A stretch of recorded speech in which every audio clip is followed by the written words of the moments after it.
sommes heureux de vous retrouver, chers aimables téléspectateurs, et surtout vous qui nous suivez sur différentes chaînes. Nous sommes là encore une fois de plus pour le compte de cette grande émission que vous suivez sur notre compte YouTube Congo Live et sur chaîne de télévision. Alors pour ce nouveau numéro, nous allons parler de la République démocratique du Congo, révision, changement de la Constitution. Nous allons analyser le discours du chef de l'État à ici lors de la célébration eucharistique pour honorer la mémoire de la sœur Nenga Peta.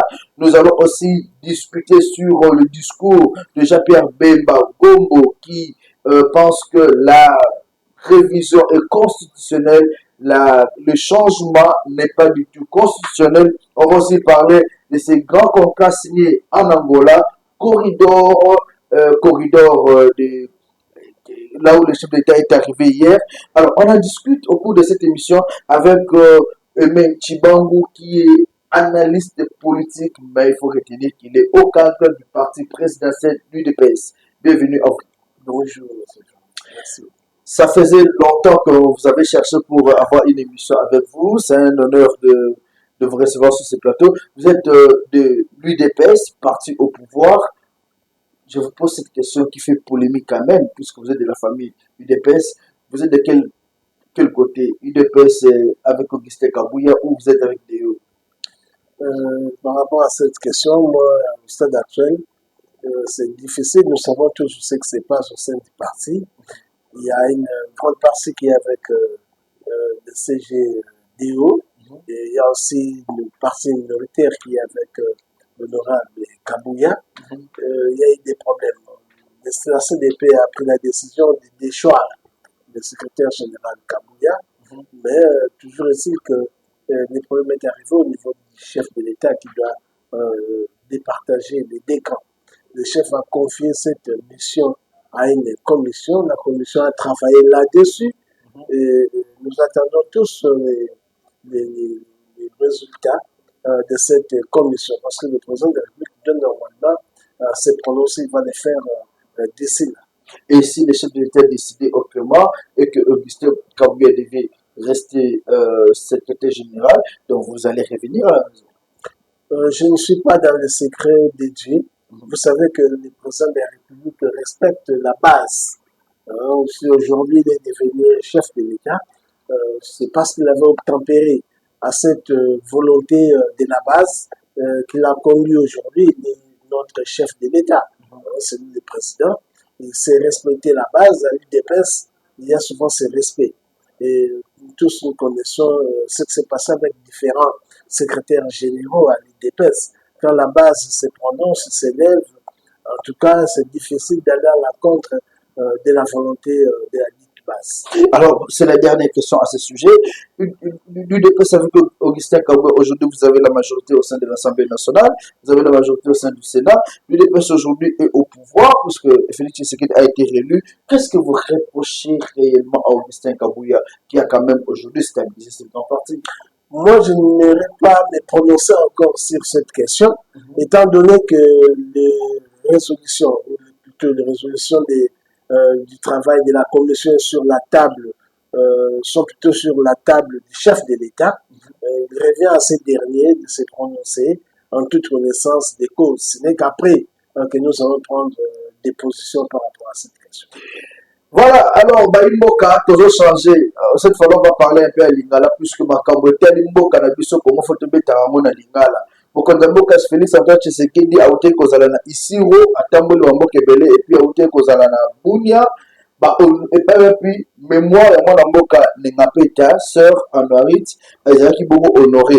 Félix Tshisekedi asengaki na ba évêque basambela tango mosusu miracle koselema guerre na est et sud. Est-ce que tu peux que déjà mokonza mboka alembi amoni ke mayele suki akomi kosenga na ba épices tolo basambela pour le miracle salema? Est-ce que guerre est déjà na miracle? Monsieur le journaliste, il faut comprendre le discours du chef de l'État dans son contexte. Et tout le parlement libéral, il était dans quel contexte? Azaki liboso ya banzimi ya catholique. Azaki pour la rencontre nani? Tu vas dire qu'on célébrait 60e, je crois, c'est quand 60e anniversaire. 60e anniversaire, il y a minorité Nengapeta. Et Azan Liboso ya bandimi ya catholique. Soko za Liboso ya bandimi. Biso bato to sambela. To yebi ki pa na biso to mona banzambe. Bandimi za ko sambela. To za na monde ya miracle, to za na miracle pa nzambe. Alors yo soko za na cadre wana. Ogobeta lisolo ya char de combat. Ogobeta lisolo ya bayana te, ya ba sukoi te, ya ba drone te. Parce que ça liboso ya ba Christ oyo, bango basambela arme na bango eza losam. Et c'est tout à fait normal que senga bango basambela. Pendant que bango bazo sambela, yo zo do croiser maboko te. Rwanda yo so tu comme au 3e année to kende. Le Rwanda a du mal ya koma na Goma. Ça veut dire que tozo bunda. Mais on a un cadre où on senga ba to basambela. Mabeza wa.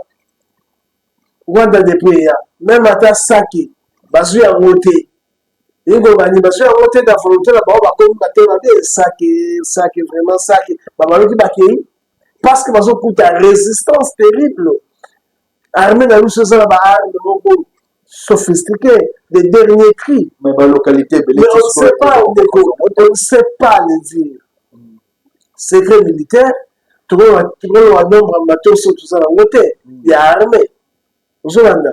Quand la Kibazo va récupérer l'espace et elle au couta mounene. On les a bloqué monter de toutes pièces pour distraire l'opinion. Il faut tourner pas bien que Bazo mais la question là que tu vas dans M23. Bon on est baébi. Que nous retournons dans le bail que avoir facilement. Il croyait que à comme la Kinshasa facilement. Que nous retournons il n'a pas expliqué mais Bazo les Kakuna. Bazo mais la paix ma place une chose que ba occuper.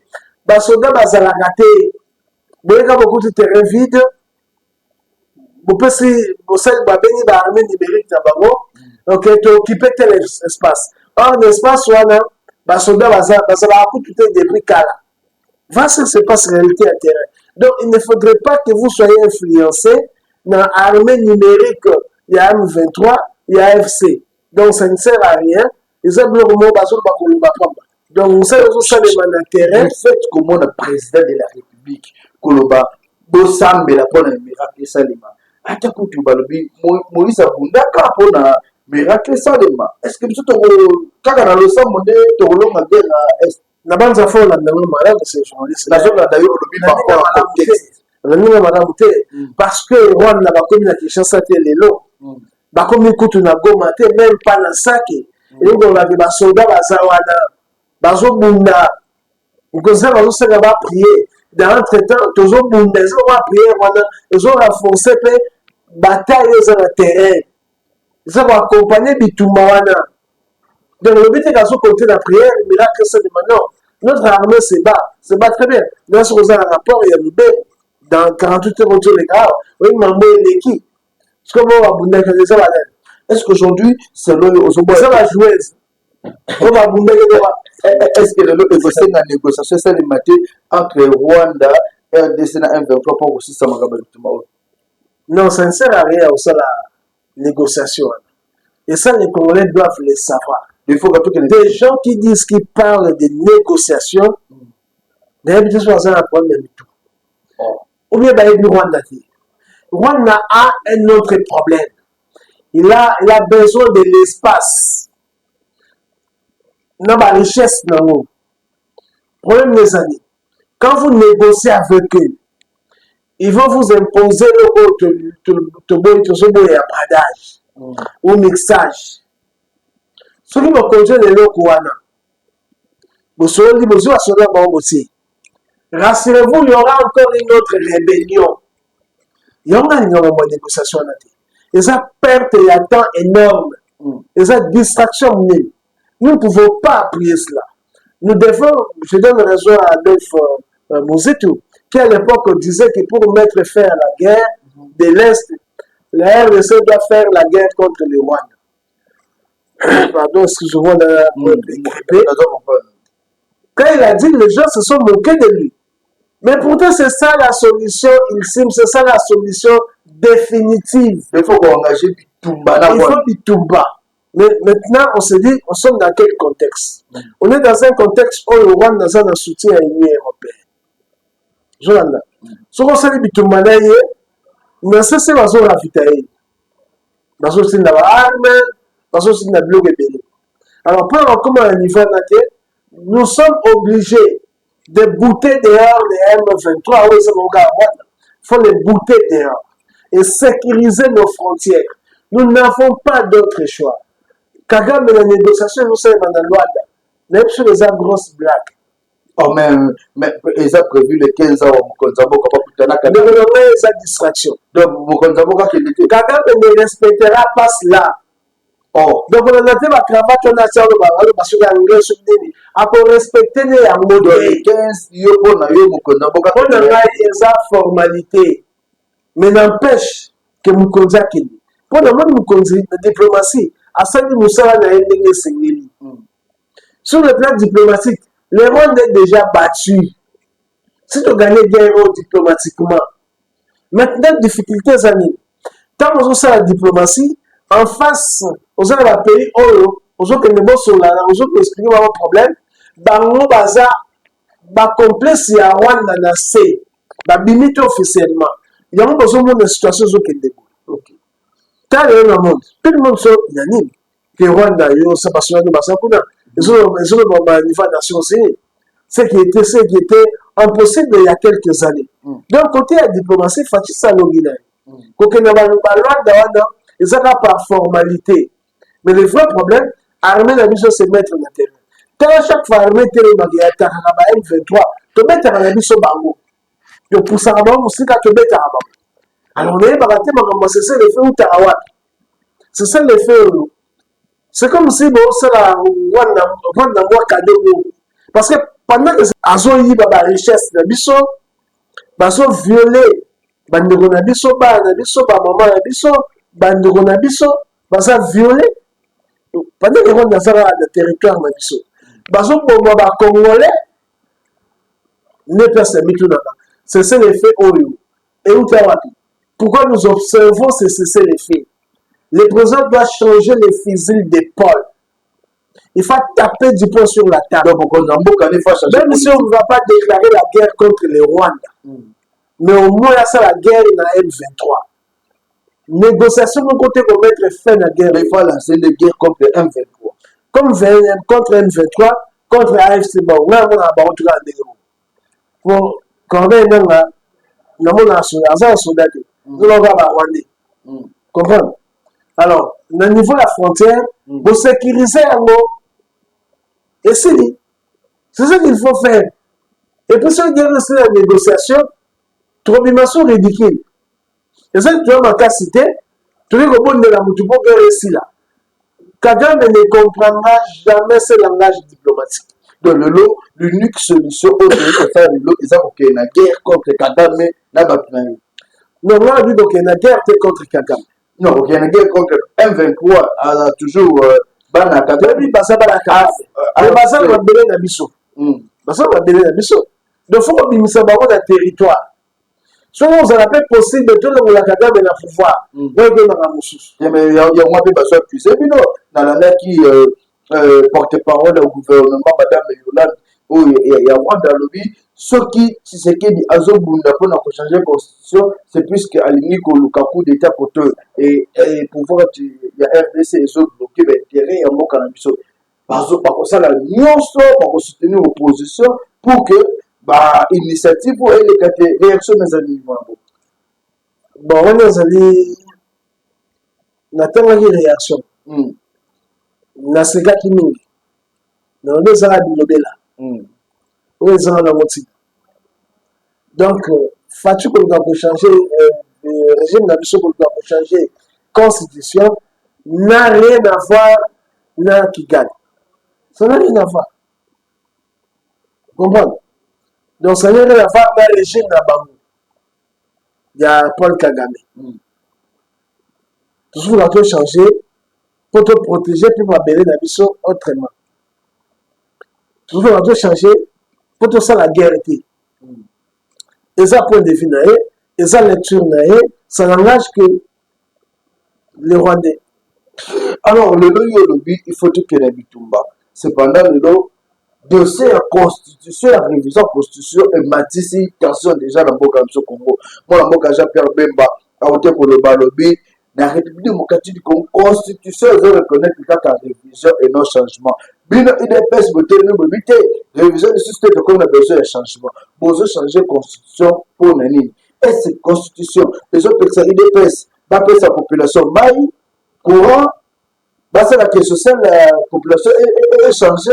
Est-ce que la constitution nous devons peut-être banzele to mama yo moko tamboli au moni banzele zate mabulu ba inondation embouteillage na parlons pas est-ce que la constitution devons bloquer bino bosa na musala kitoko na mboko tant on va que tamboli na banzela mabulu ezali oui eza solo mabulu ezali mais aussi faut que banzela pe tongami donc betara ate ni solo mabulu betara pe ni solo banzela pe tongami na kichasa nzele tongami embouteillage ta on so banzele zate mona boka. Ça fait plusieurs années.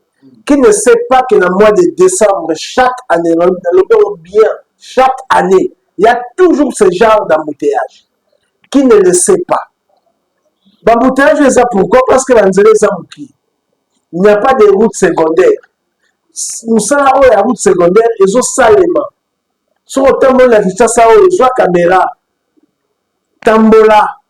Au moins, ils ont salement. On se salemi, pe misusu salema na ministre ngana otosula. Donc là nous avons ça va équilibrer tant otosoloba. Banzela mabeza oui, banzela mabeza. Banzela sikapeza oui, banzela sikeza. Les autres maman. Parce qu'on a compris que pour mettre fin à l'embouteillage, on dirait très longtemps le pays na biso. Parce que à chaque décembre, bah on est comme à ramener dans ce monde actuel. Dans la différence. Alors je me dis c'est lié à l'absence de la route secondaire. Et le gouvernement a compris. Le gouvernement provincial. Dans ce cas, il y a 4 les autres moments. Nous avons sur les boutons. Moi, père t'attend.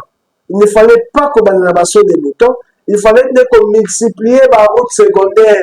Bon, on va tirer la sur des boutons. Il fallait pas tirer la route secondaire pour lutter contre l'embouteillage. Et malheureusement, les gars les cadres. C'est dommage. Donc, quand changer de constitution, pour la chose importante. Important pour les Mélanda. Il y a la question. Constitution sur l'Italie, il y a une constitution belligérant. Quand on dit belligérant, oui, il y a la belligérant. Quand on dit que la constitution, tu vas voter à l'eau, élité, oui, élité. Par un président de facto, oui, de facto. Et alors, pour ta thèse, on va cambier solo. Tout le monde, la belligérant, il y a le Rwanda. Vous avez dit Kabila, il peut belligérant. Vous avez le roi Tougoula Zérès Roudoua, vous avez le Jean-Pierre Bemba, vous avez le Nélanda. Nous avons invité le Jean-Pierre Bemba en 2005, je crois. Tant IDPS, ils ont contesté la Constitution à l'école de TV Lobby, on a la charte de combat. Parce que nous, on était contre cette Constitution. Ça ne date pas d'aujourd'hui. Moi, ça m'étonne quand les gens essayent à Mouloba. Parce que nous sommes depuis 40 ans contre Yahoo. À un moment donné, tu vas changer de position. Tu demeures que la position de la Bisson, mais tu vois que Kabila a changé Yahoo. Parce qu'on était dans un contexte où Kabila a joué la troisième fois. Troisième mandat plutôt, voulais-je dire. Il y a un net au Boyaka, un net au protestant, au Manchaka. Il faut que les gens retiennent ça. Si on a une constitution de Salémi, et Salémi était pour le développement de Cannabis. Salémi était le développement de Cannabis comment? Quand le chef de l'État est élu, il faut ça au gouvernement. Il faut 11 de la moitié de l'électoral de lobby. Il va promulguer le résultat à la députée. Ça nous a pris à peu près 2 mois. Voilà déjà si vous votez chef de l'État. Il faut que le cours constitutionnel se prononce. Il va nommer premier ministre. À éviter de prêter serment. Il va tout le monde dans l'ONG. Il va dire qu'on compare le président de la République au Sénégal. Il va voter dans peu de jours à ce premier ministre. Mais il va éviter que la constitution à RDC, et ça qu'on peut que ce président Premier ministre dans 2 semaines, ou même dans 10 jours. Ben évitez. Et on est dans notre temps, Batoubazo les Lanzara. Besoin de ma besoin de non seulement ça, il faut gouverner salement. Constitution et prévoir, il faut identifier une majorité. Il faut qu'on nomme un formateur. Que vous avez pris à peu près un mois comme ça, ça n'a pas de sens. C'est quel genre de constitution très lourde comme ça? Et on veut se développer avec une telle constitution. Tant que Yassani Moussa a combien qu'on soit à point de vue, il y a différents membres qui vont composer le gouvernement. Les membres des ministres, les ministres, les présidents à passer, les autres, ils vont comme on a aussi comment on a signé, comment on a banane. Yo, on a voté. Constitution, il y a les Kabongo. On peut faire 3 combos. Yo, pour nous, beaucoup. Évidemment, avec des instructions. On a peut-être envoyé un gouvernement à Bani Boyiba. Parce qu'il faut satisfaire le patron Naé. Il faut atteindre un gouvernement. Le président a dit qu'on trie à Tchaponi Batouane. Batouane, le président a choisi le bambou. Mais a désigné sur liste et à base, le président va passer la signature, va signer le malhonnête. Va détourner le trésor public. On va se payer maintenant en moule. Tout ce que vous avez l'image, il y a un président. Et lui, il est obligé à l'endroit parce que la constitution dit bon. Vous avez la majorité absolue. Il faut pas collaborer. Tu vas construire jusqu'à quand avec une telle constitution? Alors, le leçon de la simplicité, papa. Vous avez la constitution de l'Olengouane. Premier ministre, c'est assez membre. Ce qui paie à l'Ongoli Bango, quand il y a même président, il y a une liste, il y a un facturier. On va dire la population en difficulté.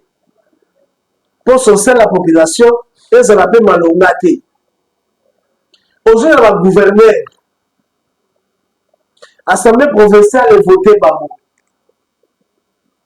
Il va voter par le gouverneur. Ça va ressortir ça quand il y a la province. On va renforcer le tribalisme. Donc, la constitution va renforcer le tribalisme. Suivez.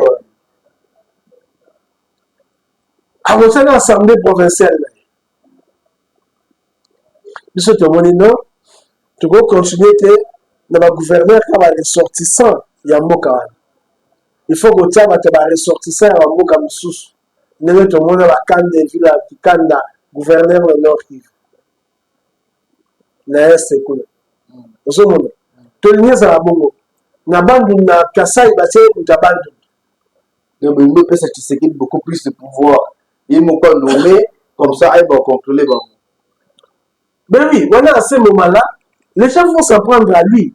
Comment voulez-vous? On est dans un pays où la Constitution dit que le Premier ministre a sa responsable devant le Parlement. Mais celui qui a mis mis dans Nzela, tu vas dire président. Ah, Fatia Sokokate. Je vais te là. Ah, c'est bon. Fatia Sokokate. Mais dans les responsables de ma intelligence. Mais Fatia Sokokate pour la chose Nzela netia Éthiopie. Mon eloko ya muke oyo kutu gouverneur kikoya mais gouverneur atambola kate. Gouverneur wana azaki choisi par UDPS parti au pouvoir. Ceux qui vont se cocater là-bas au condamné. UDPS c'est pour le gouverneur, c'est vrai. Assemblée provinciale est ça. Dans un pays normal, l'Assemblée va l'interpeller, les sanctionner même au besoin.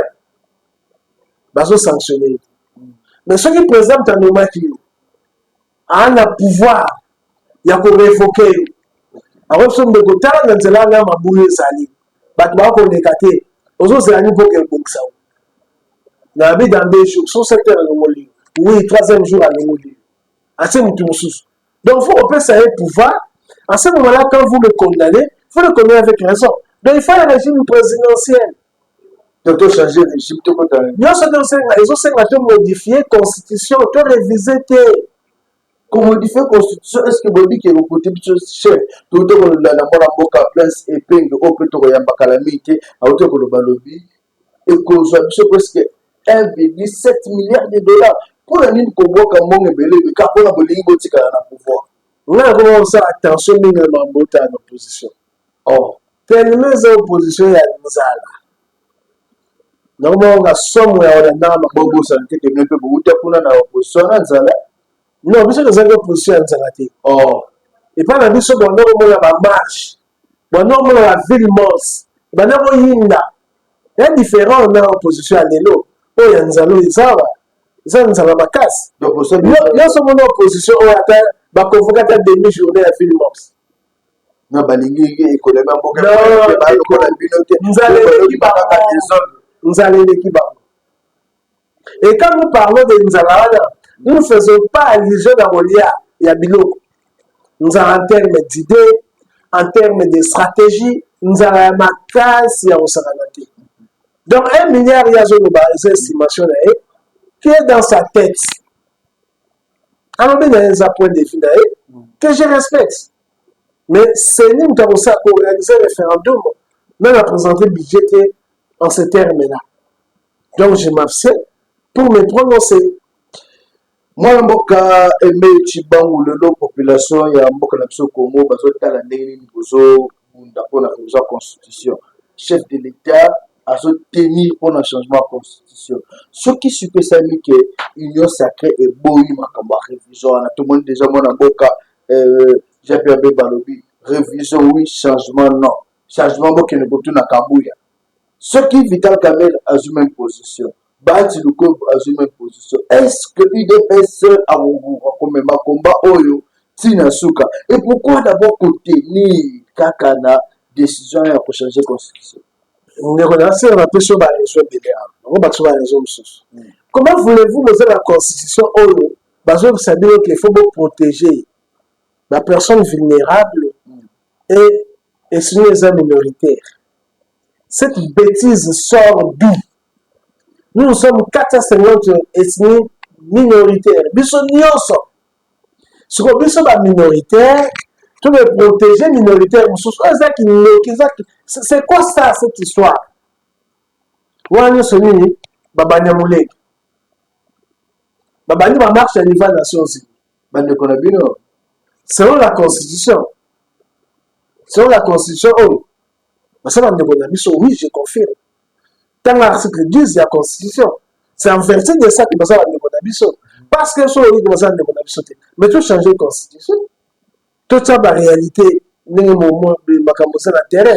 Donc, ça doit être une Constitution qui va refléter la réalité sociale na biso, la réalité na biso nzala politique na biso. Yo aussi économiste to beta moi sur l'homme qui osa économiste so telle inflation le ningo zo salema so telle ningo population batoza na $10 ou pas mamutaka belo $10 ozo ko quand même pas ko kende osombata eloko na wenze ba mama bazo ka mitu pasi ezo salo nini ndeko Laurence.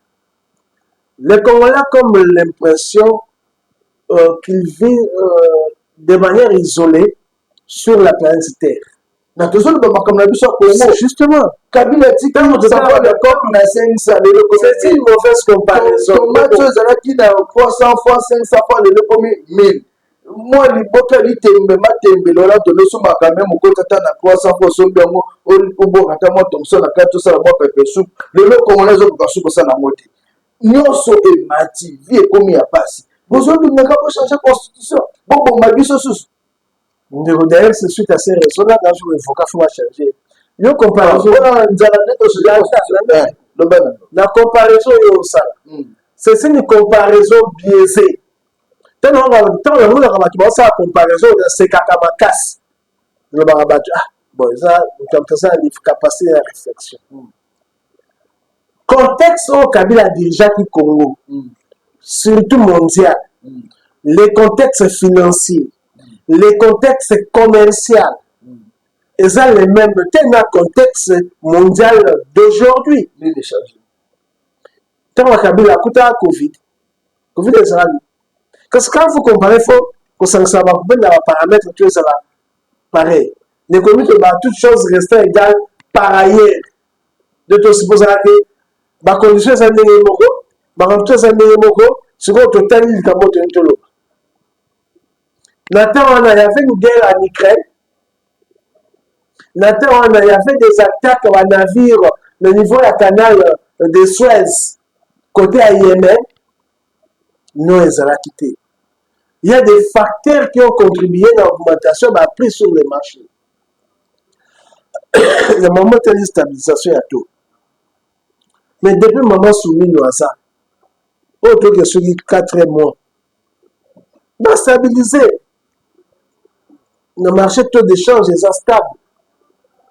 Bien qu'ils ont bougé moins 10 francs, etc. Mais ça plus ou moins stable. Il faut savoir que le ministre de l'économie a joué qui va mesurer. Même les maman, s'il y a des documents, pour réduire la taxe d'impôt sur certaines matières. Et ce travail des ministres de l'économie, d'ailleurs, a aussi l'intérêt. L'inspecteur, parce que ne pas comprendre mais pourquoi. Bon, on a dit même, qui même, dans la maison, nous sous. Nous savons ça qu'on s'en demande.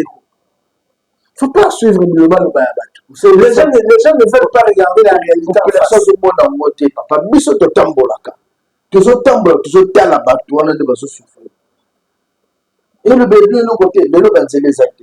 Ministre, on a babengi, et on a toujours comme député comme yo, boyna boye, bazelana, Oso soutenir Bissau.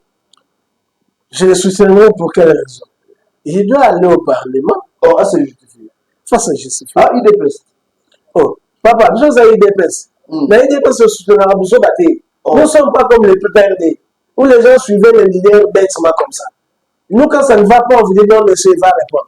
Nous sommes dans la logique, il y a peuple d'abord. Le logo, c'est d'accord, au monde, qui Bissau, avec le balomolé, ITP, puisque. Oui, par contre, le web, nous sommes IDPS, où est le problème? À ça, nous sommes là. L'essentiel est que le peuple congolais a trouvé solution. Donc, on ne soutient pas déjà aveuglement. Le vélo et puis Bissau, nous sommes ça de tout côté.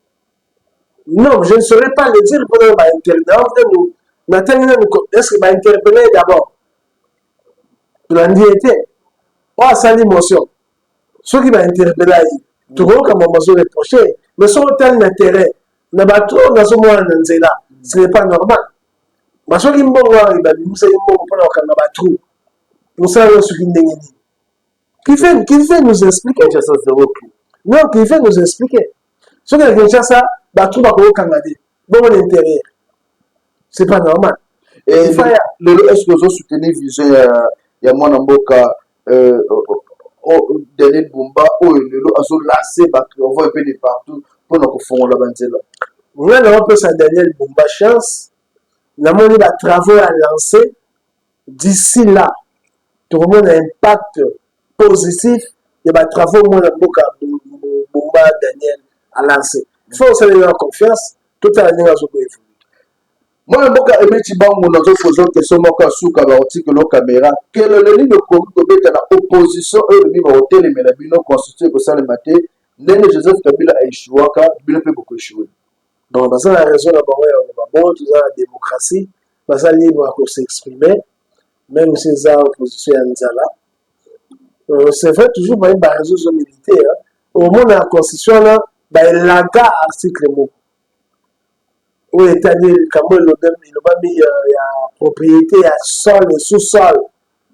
Dans la loi Bakajik, en fait, il a la guerre. Parce que nous sommes dans la souveraineté. Quand on a avec un tel texte, comment on peut construire avec un tel texte? Après, on a dit, l'article 217 est une polémique, etc. On a tout ça, débat autour de ça. Mais déjà, le fait que l'article 10, les sols et sous-sols appartiennent à l'État congolais. Ce qui va maintenir par l'article 217 et reçoit même. Pour dire que ma belle, sol et sous-sol, ça peut appartenir à l'État. Et ça, c'est la carte. Tu sais, là-dedans, quand tu as une question pour ça, opposition sont retaliées. Mais c'est ça, toi, là-bas, il y a un côté, mais la vie, c'est ça logique. tozolinga kutu bongo ndenge comme opposition ya nzala boye ezosala biso mpasi toza même prêt ya koyede bango na baide. Ah oui, mais l'intérêt de l'opposition, c'est que vous avez l'impression qu'à un moment donné, il y a des partis qui ont le pouvoir et puis l'opposition. Pour te constater que l'opposition, c'est l'opposition. C'est-à-dire que l'opposition, l'opposition, va faire la stratégie, va mobiliser, va tout, etc. Alors, ceux qui vont faire la marche, pour me dire, tout ce qui vont faire la marche, les mêmes avec les IDPS, toute cette machine, il y a mobilisation, il y a jeté à blague. Tous ceux qui sont en opposition, tous ceux qui sont de l'autre côté, tous ceux qui marchent, ceux qui sont dans le pouvoir, mais peut-être ceux qui marchent, ils marchent. Et qui vivra verra. Corridor de Lobito, toujours chuté par un mot, corridor de Lobito, le Lotomoni, mon amour, Félix Tshisekedi, il peut mettre John Biden, il peut mettre le président de Zambie, il y a Angola, va signer accord pour la construction à Nzela, côté de la République démocratique du Congo. Est-ce que c'est déjà que toujours que la mamona minérale n'a vu son intérêt à Congo et Zani Nakati? Les gens à faire. Par retour à chemin de fer, on a quitté Angola et qui est côté Tanzanie. Pour la Congo, les gens qui sont reliés océan Atlantique, dans l'océan Indien. Les gens vont d'évacuation à la matière première. La matière première, où les gens ont plus besoin, les gens la matière première ont plus besoin. Donc, tout ça, un rôle modèle à jouer dans le projet. Voilà pourquoi mon avis président de la République a Kenya pour assister, pour représenter l'intérêt à Congo. Congo a beaucoup à gagner dans cette histoire. Donc, tout ce qui est de l'autre côté, Congo repère de l'autre côté. Tu repères de l'autre côté. Au contraire, tu vas gagner. Parce que quand on exporte nos matières, on dit que Nanzela, ça a 30 jours. Les présidents Baki, ça a 10 jours. Oui, vous imaginez la rotation pendant 30 jours. 3 rotations. Ça, vous gagnez beaucoup d'argent. Et c'est pour notre bien. Il faut encourager cela. Félix Tshisekedi, futur dictateur dans RDC démocrate. La bande Félix, soit un dictateur, ou on sentir la dictature. Le reste. Nous avons vécu la dictature dans ces pays. Bon, ça, nous parlons de Bino, nous parlons de l'histoire, il y a Moka. Nous on a vécu qu'est-ce que la dictature. Tant qu'on a la dictature, nous avons des comédiens. Ou bien, nous qui l'avons vécu, non, Félix, c'est le jour et la nuit. C'est vraiment le jour et la nuit. Il n'y a même pas à comparer. Merci de chuter déjà dans l'émission Mokoyelo. Au complet, ça on a tata en bon. Mbote na tata en bon. Tardin en bon. Olinga kemi no. Asa musali na Nzambe. Alingile révision na changement constitutionnel. On a respecté ba sala na Nzambe. Mais seulement makambo ya osala ya mambelengite. Asalini. Le nom là on s'est comporté. Beaucoup ça va jeune misala bolengite en bon alobeli. Voilà et comme ça mabé. Hier maman sala ana ba jeune. Na l'école catholique voilà. Avant gratuité ya atomboki même gratuité zalate. Alinga ba futa mbongo. Wani mama malunga ya osele papa jeune. Mama malunga ya kolebela so lobate. Akena Rwanda komi baba. Akena bandingi ya sawa admirer Kagame. Donc ça va admirer Kagame nenga so bomba ba congolais. Yesa akena ngira wa ogu. Ya mi beni mosali na Nzambe. Oui, évangile na bango, les évangiles moko ya hôtel social. Ça c'est quel discours? Il nous prend pour qui? À se comporter en homme de Dieu. À te ya nini sengeli. À se la blague na salama. Merci beaucoup tous ceux qui ont merci Nabino Monaboka Aimé Chibang Nandemoyaki qui répond à l'invitation de M. Mokola Lelo. Merci à vous tous qui nous avez suivis et surtout si vous avez des besoins de vous contacter, le numéro est là 81 244 83 09 081 244 83 09. Voix des réponses où vous voulez participer à cette émission, et bien la porte est également ouverte. Allez, merci à toute l'équipe technique. Joël, merci beaucoup. Merci à Production. Un grand merci aussi à notre cordon Guy et sans oublier celui qui est toujours derrière la caméra, Junior Atoms. Allez, bonne suite de programme.